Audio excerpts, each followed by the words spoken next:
नमस्कार, आपके साथ मैं हूं सुमेरा खान। शुरुआत बड़ी खबर के साथ करते हैं। छत्तीसगढ़ नक्सली हमले में 22 जवानों की शहादत ने पूरे देश का खून खौला दिया है। मुट्ठी भर नक्सलियों के समूल नाश की मांग जोर पकड़ चुकी है। पूरा देश नक्सलियों की खूंखार गुरिल्ला आर्मी का खात्मा चाहता है। गृह मंत्री अमित शाह ने छत्तीसगढ़ पहुंचकर जवानों को श्रद्धांजलि दी। बीजापुर में सीआरपीएफ कैंप पहुंचकर जवानों का हौसला बढ़ाया और भरोसा दिया कि जांबाजों का बलिदान व्यर्थ नहीं जाएगा। बीजापुर का बदला लिया जाएगा। दिल्ली से ऑर्डर जारी हो चुका है। लालगढ़ के 7 और टॉप कमांडरों की तलाश जारी है।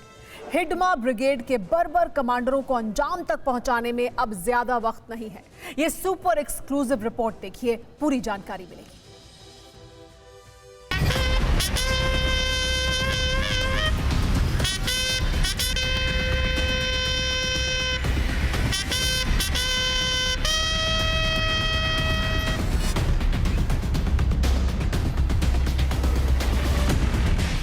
जवानों का जोश हाई, नक्सलियों से निर्णायक लड़ाई। सरकार को माडवी हिडमा चाहिए, जिंदा या मुर्दा। शाह की ललकार, लालगढ़ पर होगा अंतिम प्रहार।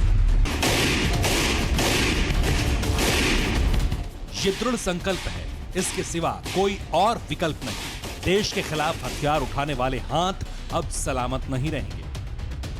केंद्रीय गृह मंत्री अमित शाह ने ऐलान किया है, नक्सली जिस तरह सुधरेंगे उनका इलाज उसी तरीके से होगा। बीजापुर के बासागुड़ा में सीआरपीएफ कैंप में शहीद जवानों को श्रद्धांजलि देने के साथ ही अमित शाह ने केंद्र सरकार के इरादे जाहिर कर दिए।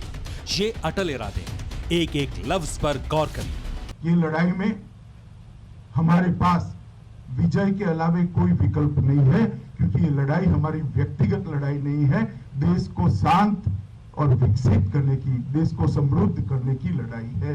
इसमें हमें विजय प्राप्त करनी है। खास बात यह थी कि अमित शाह जिनसे मुखातिब थे, ये वो शूरवीर थे जिन्होंने शनिवार को नक्सलियों की गुरिल्ला आर्मी से मुकाबला किया।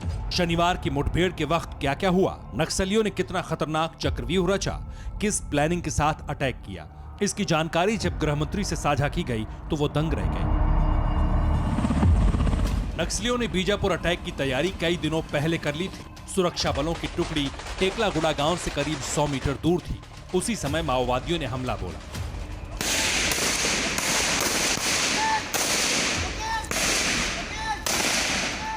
दोपहर 12 बजे के आसपास मुठभेड़ शुरू हुई। माओवादियों ने हमला बोला तो पास की सड़क और जंगल के इलाके से बचते हुए जवानों ने पेड़ और गांव के घरों की आड़ ली, लेकिन वहां भी पहले से मौजूद नक्सलियों ने पीठ पर वार कर दिया।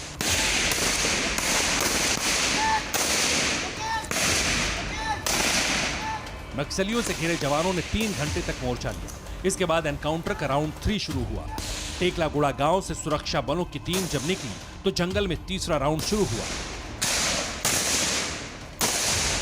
पहाड़ियों की ओट में छिपकर बैठी हिडमा बटालियन ने हाईटेक हथियारों से बारूद बरसाना शुरू कर दिया। इतने भयानक हमले में नक्सलियों को परास्त करने वाले जवानों को गृह मंत्री ने सलाम किया।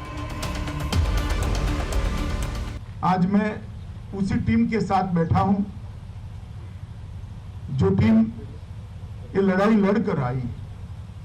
आपने मुझे बताया, मेरी ब्रीफिंग भी हुई वहां पर। घंटों तक इतनी विषम परिस्थिति में आपने बहादुरी के साथ ये लड़ाई को लड़ा है। पूरा देश आप पर गर्व कर रहा है। नक्सलियों के खिलाफ जितने हथियार चाहिए, जितनी फौज चाहिए, जितने बंदोबस्त चाहिए, सब कुछ केंद्र सरकार करेगी। बीजापुर एनकाउंटर के बाद बैटल ग्राउंड पहुंचे होम मिनिस्टर ने सुरक्षा बलों को भरोसा दिया कि लड़ाई में सरकार सैन्य बलों के साथ हर कदम पर मौजूद है। लालगढ़ के कई मोर्चे फतह करने वाले जवानों को अब अंतिम दौर के लिए तैयार रहने के लिए कहा गया है।